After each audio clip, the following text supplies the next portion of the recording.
सबको जय मसीह की। मैं प्रभु यीशु मसीह के नाम में कॉफ़ी विद क्राइस्ट के 95th एपिसोड में एक बार फिर से आप सभी का स्वागत करता हूं। और आज हम जिस विषय पर बात करने वाले हैं वो बड़ा ही रोचक विषय है मेरे प्रियो, और मुझे विश्वास है कि ये जानकारी जानकर आपको भी बेहद खुशी होगी। तो जो शीर्षक है जिस विषय का जो मैं आज लेने वाला हूँ वो है the man carrying the water jar, a sign of divine intention. जी हाँ मेरे प्रियो, खड़ा उठाए हुए पुरुष परमेश्वर की पूर्व नियोजित योजना का चिन्ह।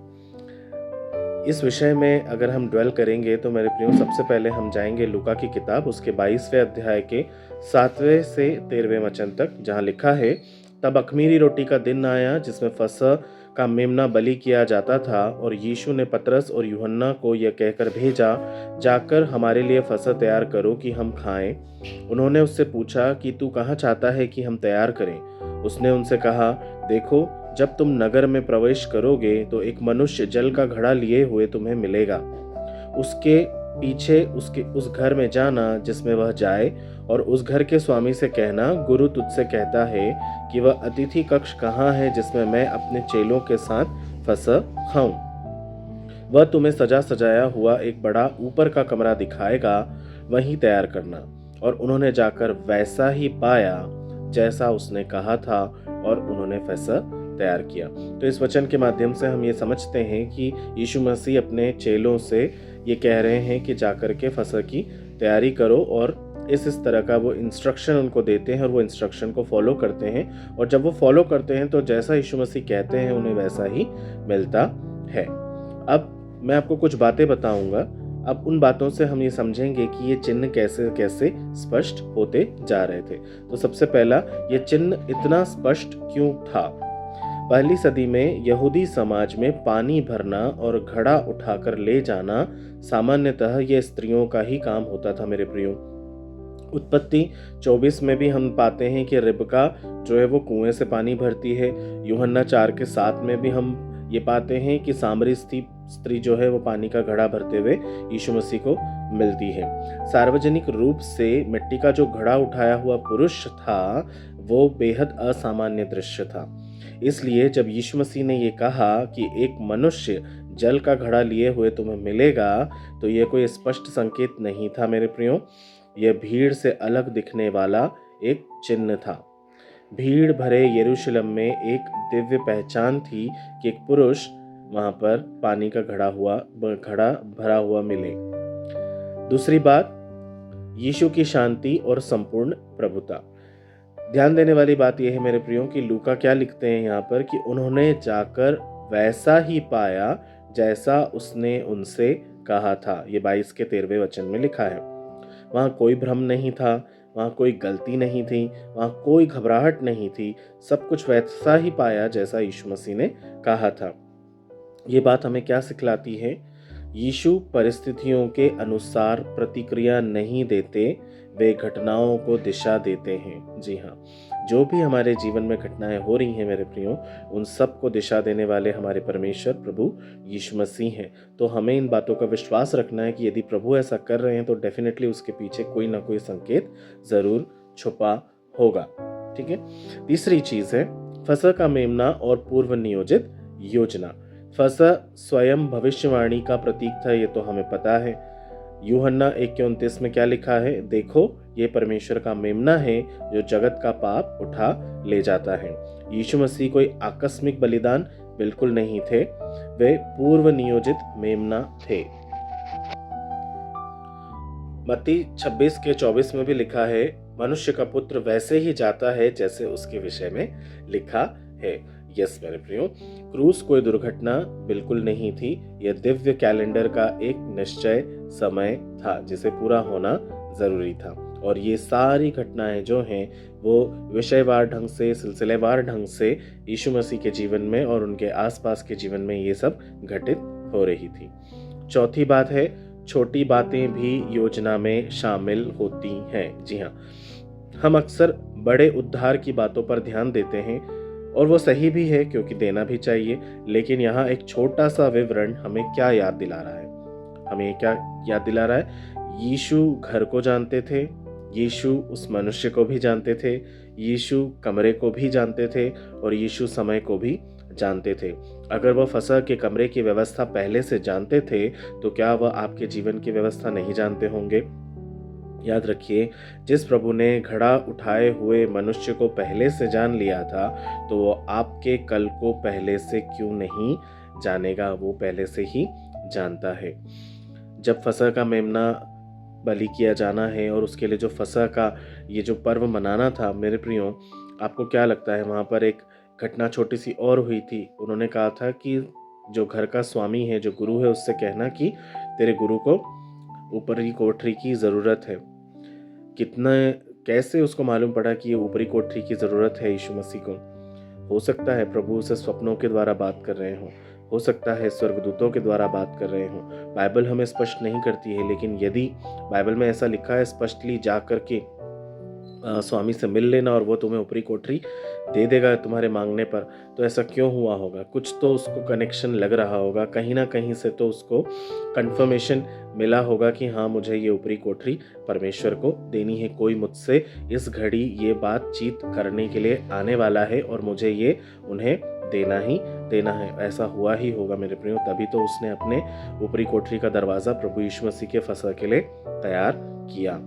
पांचवी बात, आज हमारे लिए सबसे मुख्य बात, इस बात का क्या महत्व है वो समझना है। तो सबसे पहली चीज़, परमेश्वर की योजना जो है वो सटीक होती है। कुछ भी कभी भी आकस्मिक रूप से नहीं होता है। हमारा जीवन भी उसकी दृष्टि में अनमोल है और जो कुछ भी हमारे जीवन में हो रहा है वो सब कुछ उसी की इच्छा से हो रहा है। दूसरा, आज्ञाकारिता चमत्कार लेकर आती है।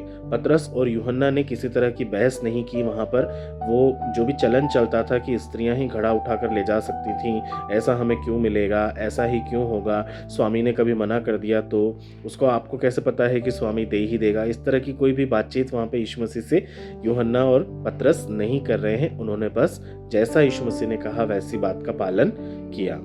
तीसरी चीज़, चिन्ह हमेशा नाटकीय ही होते हैं। जी, कभी कभी दिशा एक साधारण संकेत में भी छिपी होती है। हमको ऐसा लगता है कि यार कितना मज़ा आ रहा होगा ना कि प्रभु यीशु मसीह ने ऐसा किया है तो हम कहा है तो हम ऐसा जाकर करें, और जाकर जब उन्होंने देखा होगा तो वैसा ही पाया होगा, तो उनका वो और भाव विभोर हो गए होंगे, वो और एक्साइटेड हो गए होंगे कि अब आगे क्या होगा, आगे क्या होगा। जैसा यीशु मसीह बोल रहे हैं वैसा ही उनके जीवन में हो रहा था। तो एक्चुअली क्या होता है ना कि हमको नाटक की पुष्टि चाहिए होती है, पर परमेश्वर अक्सर साधारण चिन्हों से ही मार्गदर्शन दिखा दिया करते हैं। अंतिम चिंतन की बात क्या है मेरे प्रियो? मुझे ऐसा लगता है, क्या पतरस और यूहन्ना ने एक दूसरे को देखा होगा जब उन्होंने ये पाया होगा कि पुरुष वाकई में इस समय में पुरुष सिर पर घड़ा लेकर के, वो भी पानी का घड़ा लेकर के जा रहा है। आप आपस में आश्चर्यचकित हो गए होंगे। एक ग्लैंस दोनों ने एक दूसरे के साथ एक्सचेंज किया होगा, ठीक है, क्योंकि उन्होंने कभी भी अपने लाइफ टाइम में ये नहीं सोचा होगा कि कोई पुरुष उनको घड़ा उठाए हुए मिलेगा। फिर भी वो गए, वैसा ही पाया। और आज भी मैं आपको ये बता रहा हूँ मेरे प्रियो, हम स्पष्टता से पहले विश्वास मांगते हैं, पर विश्वास पहले चाहता है, स्पष्टता बाद में आती है। इसलिए हमें जो कुछ कहा गया है उसे स्पष्ट रूप से समझना है और फिर विश्वास करना है, तब हमारे जीवन में अद्भुत काम होंगे। इसीलिए मेरे प्रियो, याद रखिए कि यीशु मसीह घबराए नहीं थे, वो किसी भी तरह के असमंजस में नहीं थे, वे अंधकार की ओर नहीं, वे उद्देश्य की ओर चल रहे थे। आपको भी यही समझना है कि उद्धार कोई अचानक लिया गया निर्णय कभी नहीं था, वह अनंत काल से ठहराया हुआ एक योजनाबद्ध तरीके से पूरा किया जाने वाला कार्य था। जैसे ही उस घड़ी का समय आया, लूका 22:14 में लिखा है, वो सारी बातें पूरी हो गई। घड़ी कोई अचानक नहीं आई थी मेरे प्रियो, वह नियत थी, उसे आना स्पष्ट था। इसलिए जब ये चीज़ें हो रही थी तो चेलों का विश्वास करने में भी कोई मुश्किल नहीं हुई। अगली बार के लिए मेरे प्रियो, मैं बस आपको यही कहना चाहूँगा कि शायद वह किसी घड़ा उठाए हुए पुरुष के समान साधारण संकेत में छिपा हो सकता है, वो चमत्कार जिसकी आपको तलाश है। याद रखिए, प्रभु अभी भी आपकी व्यवस्था कर रहे हैं, वो अभी भी आपको पहले से जानते हैं, वो अभी भी उद्देश्य के साथ ही चल रहे हैं और आपका हाथ पकड़कर वो आपको चला रहे हैं। इसलिए आप विश्वास रखें, प्रभु पर कि प्रभु अद्भुत चिन्ह आपके जीवन में ज़रूर दिखाएंगे। जिस भी चीज़ का आपको इंतज़ार है मेरे प्रियो, वो परमेश्वर आपके लिए ज़रूर पूरा करेंगे। आइए हम प्रार्थना करेंगे। धन्यवाद के साथ प्यारे पिता, हम एक और बार फिर आपके अति पवित्र चरणों में कॉफ़ी विद क्राइस्ट के इस वीडियो के माध्यम से आपके अति पवित्र चरणों में आते हैं। प्रभु, हम आपको धन्यवाद देते हैं परमेश्वर पिता, छोटी छोटी बातों को हम पर रिवील करने के लिए और प्रभु उनमें छुपी गहरी बातों को समझने के लिए। खुदावन, आप एक महान परमेश्वर हैं प्रभु। हम इस वीडियो के माध्यम से आपके तमाम लोगों को, आपके पिता परमेश्वर फॉलोअर्स को, आपके सब्सक्राइबर्स को प्रभु आपके हाथों में सौंपते हैं। दुनिया के हर एक लोग जो जहाँ कहीं से भी मुझे देखते हैं, सुनते हैं प्रभु, मैं आपसे विनती करता हूँ कि आपकी पवित्र आत्मा आज उनसे बातचीत करने पाए। होने दीजिए प्रभु जी, जैसे चिन्ह और चमत्कार आपने अपने समय में प्रकट किए हैं पिता, वैसे ही चिन्ह और चमत्कार परमेश्वर पिता आज लोगों के जीवन में प्रकट होने पाए। वे लोग जिन्हें प्रभु आपकी आज बहुत ज़्यादा ज़रूरत है पिता, मैं चाहता हूँ पिता परमेश्वर आपकी पवित्र आत्मा आज उन्हें लीड करे, गाइड करे पिता, उन्हें एक सही राह दिखाए परमेश्वर पिता, सही लोगों से मिलवाए परमेश्वर पिता। जैसे परमेश्वर हालेलुया उघड़ा उठाया हुआ मनुष्य सही समय पर पतरस और यूहन्ना को मिला प्रभु, और उसके पीछे होकर जब वो घर के स्वामी से बात करने गए ऊपरी कोठरी के लिए और ऊपरी कोठरी उन्हें मिल गई परमेश्वर पिता, ऐसे ही पिता आज आपके लोग जो पिता अपने जीवन में किसी नए टर्निंग पॉइंट का इंतजार करते हैं प्रभु, एक नए चैप्टर का इंतजार करते हैं परमेश्वर पिता, मैं विश्वास के साथ प्रभु ये प्रार्थना करता हूँ उन्हें वे सही लोग मिलने पाए, वो सही जगह उनके लिए तैयार की जाए परमेश्वर पिता। होने दीजिए आपके स्वर्गदूत प्रभु जी इसके निमित्त आज़ाद कर दिए जाएं प्रभु, कि वो आपके लोगों के जीवन में ऐसे अद्भुत काम को करने वाले होने पाए। सही लोग सही समय पर मिले, सही जगह मिले परमेश्वर पिता, सही सैलरीज के साथ, सही काम की जिम्मेदारियों के साथ परमेश्वर पिता, एक नई जगह को आप उनके लिए तैयार करें पिता। जो जॉबलेस हैं उनके लिए जॉब्स के द्वार खुल जाने पाए, जो बीमार है उनके लिए चंगाई के द्वार खुल जाने पाए, जो पिता परमेश्वर किसी भी तरह से निराश और हताश हैं प्रभु, उनके जीवन में वो हताशा और निराशा का द्वार बंद हो जाए प्रभु, और आशा के नए द्वार उनके लिए खुल जाने पाए परमेश्वर पिता। प्रभु आपके स्वर्गदूत उनके जीवन में काम करें प्रभु, आपके लहू के बाड़े को मैं उनके आसपास बांध देता हूँ। जो कोई मुझे सुनता है पिता, यदि वो विश्वास से इन बातों को ग्रहण करे तो होने दीजिएगा पिता परमेश्वर, आशीष का कटोरा आज ही के आज उनके ऊपर उंडेला जाए पिता।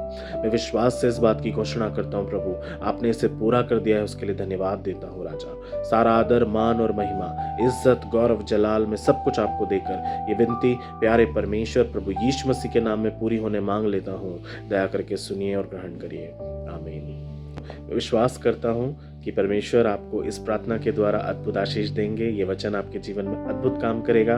मेरे साथ हर दिन यूं ही बने रहिए। हम हर दिन नई नई बातों को सीखेंगे, प्रभु की महिमा करेंगे, शैतान को कुचलेंगे और उसे याद दिलाएंगे कि वो हारा मैला और कुचला हुआ ही है। प्रभु आपके साथ हो, आपका दिन शुभ हो। यदि आपको इस वचन ने आशीषित किया है तो कॉमेंट्स में ज़रूर लिखिएगा, अपनी गवाहियाँ मेरे साथ शेयर कीजिएगा और ये वचन दूसरों तक भी ज़रूर पहुँचाइएगा। प्रभु आपके साथ हो। सबको जय मसीह की।